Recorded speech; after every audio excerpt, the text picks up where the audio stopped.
Oke. Assalamualaikum warahmatullahi wabarakatuh. Perkenalkan, nama saya Taufik dengan STW 192398 dari kelas D. Jadi pada kesempatan kali ini saya ingin menjelaskan tentang soal UTS jaringan syarat tiruan yang telah saya kerjakan kemarin, yaitu tentang model perceptron. Jadi untuk pertama kali saya jelaskan terlebih dahulu algoritma pelatihan model perceptron ini. Jadi untuk tahap pertama kita inisialisasi nilai bobot dan biasnya terlebih dahulu. Setelah itu untuk setiap pasang input dan target kita lakukan yang pertama set aktivasi unit input dan juga set aktivasi unit outputnya. Setelah itu kita hitung respon unit output dengan rumus Yin sama dengan sigma Xi dikali Wi ditambah D. Jadi Xi ini adalah nilai inputnya, Wi itu adalah nilai bobot, dan B adalah nilai biasnya. Kemudian hasil dari ini kita masukkan ke dalam fungsi aktivasi. Jadi untuk fungsi aktivasinya ini kita akan sesuaikan dengan soal yang diberikan. Kemudian tahap selanjutnya kita perbaiki bobot menurut persamaan berikut jika Y tidak sama dengan T. Jadi jika nilai Y-nya tidak sama dengan target, maka kita perlu melakukan update bobot dengan rumus yang seperti ini. Kemudian tahap selanjutnya kita perbaiki juga nilai biasnya jika Y-nya itu tidak sama dengan target dengan rumus ini. Terakhir kita hitung Y dengan mengambil nilai bobot dan bias yang terbaru. Jadi nilai dan bobot bias yang terbaru yang kita dapatkan dari sini. Ini. Oke, kita lanjut ke soalnya. Ini adalah soal tes yang telah saya kerjakan kemarin, yaitu model perceptron untuk kasus min 5-9. Jadi untuk tabel input dan targetnya ini, untuk nilai grinding rate-nya 0,8 dan bobot awalnya saya berikan di sini 0. Biasanya juga saya berikan 0. Kemudian lanjut ke penyelesaiannya. Untuk input pertama, untuk data ke-1 dengan X1 atau input 1 itu sama dengan 0,1, X2 0,1 dan targetnya 0. Kemudian kita hitung Y-in-nya dengan rumus yang tadi, yaitu dengan D ditambah sigma Xi ditambah Wi. Jadi E dikali Wi. Jadi B ini nilai bobotnya. Nilai bobotnya di sini 0. Kemudian ditambah Xi yaitu X1. X1 di sini dikali dengan Wi atau di sini W1. Jadi X1 dikali W1. Kemudian X2 dikali W2. Ini. Jadi hasilnya itu adalah 0. Kemudian hasil dari ini kita masukkan ke dalam fungsi aktivasi, yaitu jika Y-in-nya itu lebih besar dari 0,5 maka hasilnya nanti 1, dan jika Y-in-nya itu lebih kecil dari 0,5 itu hasilnya 0. Jadi Y-in di sini yang hasilnya 0 itu lebih kecil dari 0,5, jadi Y outputnya itu adalah 0. Y-nya sama dengan 0. Jadi Y ini sama dengan 0 itu sama dengan nilai targetnya. Jadi di sini kita tidak perlu melakukan update bobot dan biasnya. Jadi tetap 0 di sini. Untuk data kedua X1-nya dan X2-nya ini, X1 0,1 dan X2 0,8, targetnya 0. Ini. Kemudian kita masukkan ke rumus Y-in, kita hitung nilai bobotnya ditambah X1 dikali W1 ditambah di sini X2 dikali W2. Hasilnya tetap 0. Jadi itu masih kecil dari 0,5, jadi outputnya itu 0. Untuk data ketiga sama, kita deklarasi dulu nilai input 1 dan input 2 nya. X1 0,8, X2 0,1 ini. Kemudian masukkan dalam rumus Y dan hasilnya itu tetap 0. Masih 0 di sini. 0 di bawah, kita masukkan ke fungsi aktivasi, masih di bawahnya lebih kecil dari 0,5, jadi hasilnya 0. Ini masih sama dengan target, jadi tidak perlu kita update nilai bobot dan biasnya. Kemudian ke data keempat, untuk nilai inputnya X1 0,8 dan X2 0,8, X1 dan 2 nya ini. Kemudian targetnya ini beda, sekarang targetnya adalah 1. Jadi di sini kita masukkan ke dalam rumus, kita hitung Y-nya, itu masih menghasilkan 0. Nah, karena 0 di sini itu tidak sama dengan target, yaitu T-nya 1 di sini. Jadi nilai bobot dan biasnya itu kita perlu update atau kita perbaiki. Untuk W1 barunya kita hitung dengan rumus di sini W1 lama ditambah dengan A. Ini nilai remaining rate yaitu 0,8 dikali dengan ini dikali dengan T, itu targetnya 1, dikali X1 itu input 1. X1 yang tadi 0,8, ini untuk hasilnya ini 0,4 untuk bobot 1, W1 yang baru 0,64. Kemudian W2 dihitung juga sama dengan rumus ini, W2 lama ditambah dengan nilai remaining rate 0,8 dikali dengan targetnya 1, kemudian X2 nya sama di sini juga 0,8, sehingga hasilnya 0,4. Kemudian itu nilai biasnya juga kita ambil, yaitu dengan menambah nilai B lama dengan nilai remaining rate dikali dengan T, itu target jadi 0,8 kali 1 kita tambah di sini, jadi nilai bobot yang nilai bias yang barunya 0,8. Kemudian itu kita lanjutkan sampai ke epoch ke-20. Jadi nanti habis ini kita lanjut ke epoch kedua. Jadi ini masih epoch pertama. Untuk nilai kita sudah memperoleh nilai bobot dan bias yang baru. Ini kita lanjutkan di Excel. Jadi ini. Jadi di sini sama hasilnya ya. Dengan yang tadi ini 0,64, W1-nya W2 0,64 juga, B-nya nilai biasnya 0,8. Itu kita lanjutkan sampai ke epoch 20.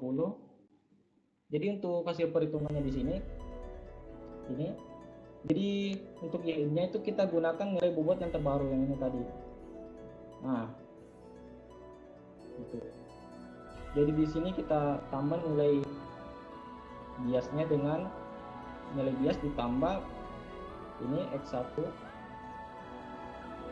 dikali W1 ini yang baru W1-nya, kemudian X2 dikali W2. Ini ditambah di sini. Jadi hasilnya 0,928. Ini kita masukkan ke dalam fungsi aktivasi. Jadi 0,98 ini itu lebih besar dari 0,5.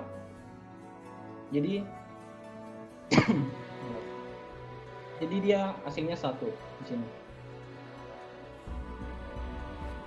Kemudian kita boboskan biasnya karena di sini beda. Di sini kita update. Jadi di rumusnya ini jika nilai Y-nya itu sama dengan nilai T, maka kita tidak perlu rubah. Jadi hasilnya masih tetap sama. Jadi di sini kebetulan nilai Y-nya beda dengan nilai T, nilai target. Jadi kita update di sini. Jadi kenapa di sini nilainya masih sama? Karena perhitungannya memang seperti itu. Jadi meskipun kita hitung manual di sini, di sini 0,64 itu nilai untuk update bobotnya, itu nilai bobot yang lama, W1 lama ini, kemudian ditambah dengan nilai remaining rate 0,8 dikali dengan 0 ini adalah targetnya, kemudian 0,1 dikali dengan 0,1 itu nilai dari target ke 1 ini X1 ya. Jadi hasilnya ini dikali ini jadi 0, jadi nilainya juga tetap di sini tidak berubah.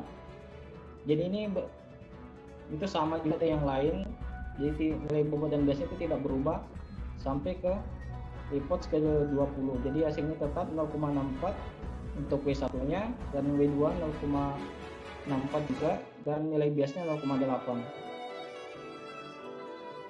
ya. Jadi tidak berubah. Jadi di sini kita bisa perhatikan dari tabelnya, jadi nilai Y-nya di sini tidak sama dengan nilai target.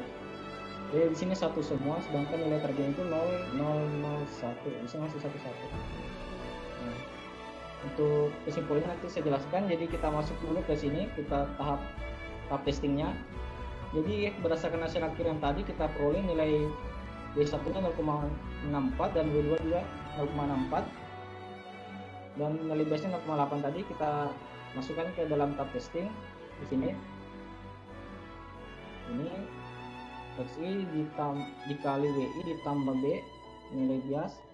Jadi 0,1 ini dikali dengan nilai W1 0,4 ditambah 0,1 X2 nya dikali dengan 0,4 W2 ditambah dengan B ini nilai bias, situasinya 0,9. Kemudian lanjut ke data kedua, data ketiga dan data keempat. Di sini ini hasilnya 0,9, 1,37, 1,37 dan 1,8. Kemudian kita masukkan ke dalam fungsi aktivasi. Ternyata di sini hasilnya semua lebih besar dari 0,5 sehingga hasilnya itu sama dengan 1. Jadi 1 semua di sini. Nah, sedangkan targetnya di sini beda. Jadi targetnya 0, 0, 0, 1. Di sini 1, 1 semua. Nah, terlihat bahwa fungsinya di sini tidak sama dengan T. Hal ini disebabkan karena nilai rinding rate-nya yang menurut saya terlalu besar sehingga hasil bobot dan biasnya itu juga ikut besar. Jadi melebihi dari 0,5 semua. Dibuktikan pada tab testing ini semua hasil Y-nya itu lebih besar dari 0,5 ini. Jadi menghasilkan 1 semua di sini. Kita cek lagi di Excel-nya di sini. Nah, kenapa tadi saya bilang nilai rinding rate-nya menurut saya terlalu besar? Karena di sini hasilnya semua itu melebihi dari 0,5 untuk nilai Y-nya, sehingga nilai bobot juga ini akan terpengaruh. Jadi berapa kali pun kita hitung tadi di sini tetap sama, akan menghasilkan nilai bobot yang sama pula sampai ke ke-20. Jadi saya coba untuk mengganti nilai learning group-nya dengan nilai yang lebih kecil yaitu 0,08. Nah, di sini. Jadi di sini ketika saya sudah mengganti nilai learning rate menjadi 0,08. Nah, di sini kita lihat. Nah, di sini kita bisa mengenali. Jadi kan bisa mengenali targetnya di sini. Jadi sama. Itu pada ke IPOS keempat ini bisa kita temukan. Ini kita saya tanda terlebih dahulu. Nah, di sini nilai Y-nya targetnya itu sama dengan nilai target. Nah, itu kalau terjadi saat nilai rinding rate-nya telah saya kecilkan menjadi lebih kecil, yaitu 0,8 dari tadi ini 0,8 saya rubah menjadi 0,08 sehingga jaringan bisa mengenali target ini pada IPOS keempat. Sebenarnya kita juga bisa merubah nilai bobotnya, nilai bobot dan biasnya. Misalnya di sini kan secara umum kita mau nilai bobot dan biasnya di awal itu kita berikan dengan 0. Di sini 0 semua, tapi saya coba ubah juga nilai bobotnya di sini. Misalnya saya diberikan 0,2. Biasanya juga 0,2. Nah, jadi pada IPOS pertama Y-nya itu sudah sesuai, Y-nya sudah sama dengan T semua. Jadi jaringan ini bisa mengenali target ini pada IPOS pertama. Nah, itu kan sama di sini. Sudah sama. Nah, nilai targetnya dengan nilai Y-nya pada IPOS pertama. Nah, jadi begitupun sampai ke IPOS 20 itu hasilnya tetap sama semua sampai di sini.